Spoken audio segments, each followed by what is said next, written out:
ہندوستان میں جس ماحول میں ہم اور آپ زندگی گزار رہے ہیں اس ماحول کو سامنے رکھو اور حضرت ابراہیم علیہ السلام کی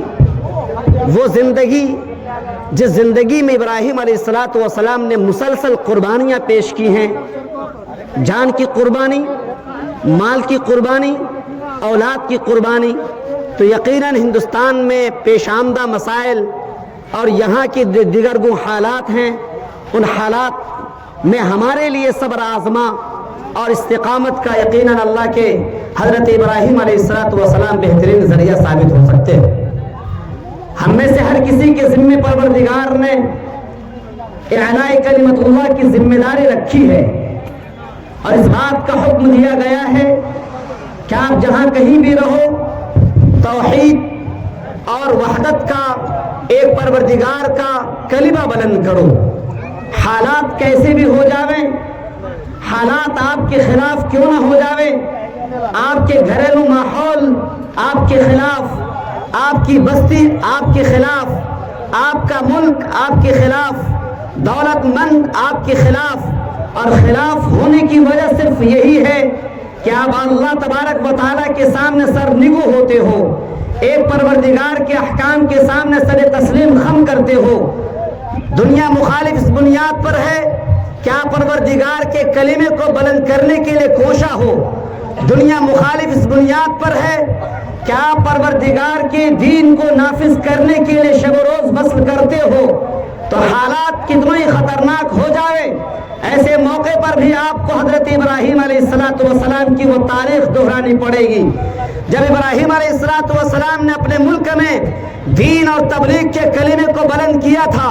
اور اس کے دین کو بلند کرنے کی کوشش فرمائی تھی، وہاں اپنے بھی مخالف ہو گئے تھے، غیر بھی مخالف ہو گئے تھے، دھمکیاں ملنے لگی تھی، کسی نے سنسار کرنے کی دھمکی دی،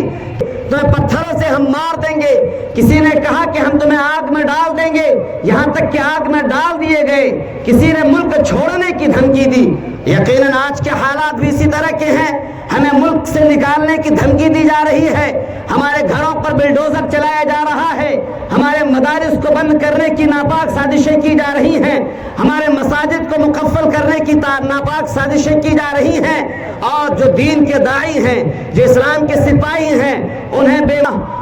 بغیر کسی گناہ کے پس زندہ ڈال دیا جا رہا ہے، جیلوں کی سلاخوں میں ڈال دیا جا رہا ہے۔ آج تبلیغیوں پر مختلف طرح کے الزام لگائے جا رہے ہیں، وہ لوگ جو مسجدوں میں جا کر ایک اللہ کی دعوت بلند کرتے ہیں ان پر بھی الزام لگایا جا رہا ہے۔ یقیناً تبلیغیوں کے لیے، مبلغین کے لیے، دعات کے لیے ایک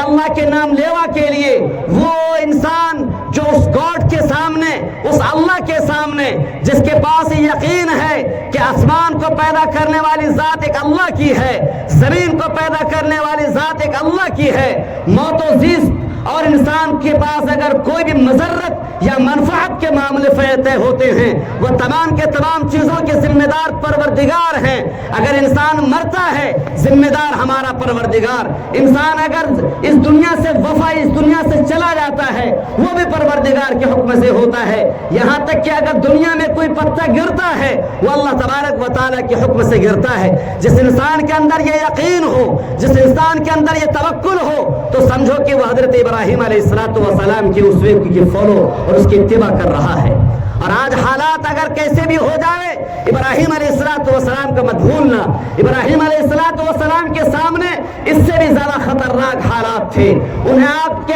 حوالے کر دیا گیا، آسمان سے آرڈر آتا ہے یا نار کونی بردن و سلاما علی ابراہیم، اے آگ تو ٹھنڈی ہو جا ابراہیم علیہ السلام کے لیے۔ یہ بات ثابت ہوتی ہے اگر ایک اللہ کے نام کو ہم بلند کرتے ہیں حالات آئیں گے، لیکن یاد رکھیں پروردگار کی طرف سے کامیابی اور کامرانی آپ کی قدم بوسی کرے گی۔ حالات آئیں گے، آپ کو آپ کے ملک سے نکالنے پر مجبور کر دیا جائے، آپ کے گھروں پر آگ لگا دیا جائے، حالات آ سکتے ہیں، لیکن اس کے باوجود اگر کامیابی ملے گی اور نتائج جب سامنے آئیں گے، حق اور باطل کا جب فیصلہ کیا جائے گا، دودھ کا دودھ اور پانی کا پانی ہوگا، وہاں پر وہی لوگ سرخرو اور وہی لوگ کامیاب نظر آئیں گے جنہوں نے پروردگار کے لیے، ان کی خوشنودی کے لیے اپنے گھروں میں اپنے گھروں کو قربان کر دیا، اپنے اولاد کو قربان کر دیا۔ ابراہیم علیہ السلام کی قربان یہی تھی، انہوں نے دین کا کام شروع کیا تھا، تبلیغ کا کام شروع کیا تھا، ملک سے ان کو نکال دیا گیا۔ یہ قربانی تھی جو ہمارے لیے اسوہ کی حیثیت رکھتی۔ اسی طرح ابراہیم علیہ السلام کو جب ملک سے باہر نکالا گیا اور جب وادی بطحا کی طرف آپ کوچ کر گئے، جہاں نہ آدم نہ آدمزاد، جہاں نہ پانی نہ کھانے کے سامان، اور وہاں پر ابراہیم علیہ السلام نے اپنے پروردگار کے حکم سے اپنی بیوی ہاجرہ کو اس وادی میں چھوڑ دیا جہاں پر کہ ایک ہاجرہ تھی اور ایک چھوٹا سا اسماعیل جو ابھی پیدا ہوا تھا، جبکہ ابراہیم علیہ السلام کی عمر 96 سال کی ہو چکی تھی۔ ہاجرہ علیہ السلام حضرت ابراہیم علیہ السلام سے پوچھ رہی ہیں، آخر آپ نے ہمیں یہاں کیوں چھوڑا؟ یہاں پر کون ہمارا پرسان حال ہوگا؟ ابراہیم علیہ السلام کی طرف سے اشارہ ہوا، یہ اس پروردگار کی خوشنودی کے لیے، اس پروردگار کی رضا کے لیے جس پروردگار نے ہمیں اور آپ کو پیدا کیا ہے، جو پروردگار ہمیں اور آپ کو کھلاتا اور پلاتا ہے۔ حضرت حاجرہ علیہ السلام پر قربان جائیں، انہوں نے ابراہیم علیہ السلام کے منشا کو، اشارے کو سمجھ لیا اور ایک اللہ کی خاطر ابراہیم علیہ السلام سے کہا، اگر اللہ کی اجازت سے آپ ہمیں یہاں چھوڑ رہے ہیں، اللہ کی قسم ہمارا کوئی بال باقی نہیں کر سکتا ہے،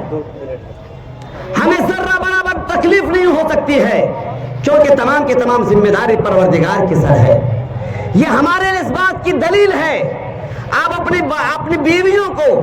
اپنی بیٹیوں کو، ان کے ذہن و دماغ میں اس بات کو بٹھاؤ کہ حالات خطرناک ہو سکتے ہیں، افلاس کا ماحول قائم ہو سکتا ہے، غربت کی گھٹا چھا سکتی ہے، ایسے موقع پر بھی تمہیں ایک اللہ تبارک و تعالیٰ سے اپنے رشتے کو مضبوط رکھنا ہے۔ تمہارے گھروں میں ہو سکتا ہو کہ چولہا نہ جلے، تمہیں ہو سکتا ہو کہ ظاہری طور پر لگے کہ ہمارا کوئی پرسان حال نہیں، ہمارا کوئی دیکھ بھال کرنے والا نہیں، اس وقت بھی تمہاری نظر ایک اللہ کی ذات پر ہونی چاہیے، تمہارا یقین بولنا چاہیے، اے اللہ، اے آسمان و زمین کا خالق، یقیناً تو نے ہمیں پیدا کیا ہے، جو ویل مچھلی کو کھانا کھلاتا ہے وہ ہمیں بھی کھانا کھلا سکتا ہے۔ اگر یہ یقین اگر ہماری ماؤں کے پاس، ہماری بیٹیوں کے پاس پیدا ہو جاوے،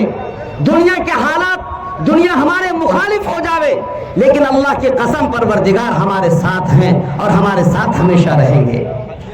جب ابراہیم علیہ السلام نے اپنے بیٹے کی گردن پر چھری چلانے کی کوشش فرمائی، یہ اولاد کی قربانی دی جا رہی ہے، رہتے دنیا تک یہ وہ منظر ہے جو کبھی کوئی پیش نہیں کر سکتا ہے۔ اولاد کی گردن پر چھری چلانا یہ اس بات کی دلیل ہے، اللہ تبارک و تعالیٰ کا آرڈر جس طرح کا بھی آوے آپ کو ماننا پڑے گا، اپنے عقل کو پیچھے چھوڑنا پڑے گا۔ اللہ تعالیٰ اگر کہے کہ یہ کام کرنا ہے، اپنے عقل کو پیچھے چھوڑو۔ جب عقل اور پروردگار کی محبت آپس میں ٹکرا جائے، اپنے عقل کو پیچھے چھوڑ دو۔ عقل یہ کہتی ہے کہ آپ نے استنجا کیا ہے، استنجا کی جگہ کو دھو لو، یہ عقل کہتی ہے، لیکن اللہ تبارک و تعالیٰ کا یہ آرڈر ہے کہ وضو آپ اگر پیشاب کرتے ہو تو پیشاب کرنے کے بعد ہاتھ اور چہرے کے دھو، یہ شریعت کہتی ہے۔ پتہ یہ چلا ہے نوجوانوں، میں آپ سے کہنا چاہتا ہوں خاص طور سے، آج ہمارے نوجوانوں نے عقلی گھوڑے دوڑانا شروع کر دیے ہیں کہ ہمارا دماغ یہ قبول نہیں کر رہا ہے، ہماری عقل قبول نہیں کر رہی ہے کہ ابراہیم علیہ السلام کے پاس بھی عقل تھی، ابراہیم علیہ السلام کو اولاد ملی تھی اس وقت جبکہ آپ بڑھاپے کی عمر میں تھے، بڑی منتوں کے بعد، دعاؤں کے بعد اور درخواستوں کے بعد پروردگار نے ابراہیم علیہ السلام کو اولاد دی تھی۔ عقل یہ کہہ رہی تھی جو اولاد پروردگار نے ابراہیم علیہ السلام کو بڑھاپے کا سہارا بنا کر پیش کیا تھا،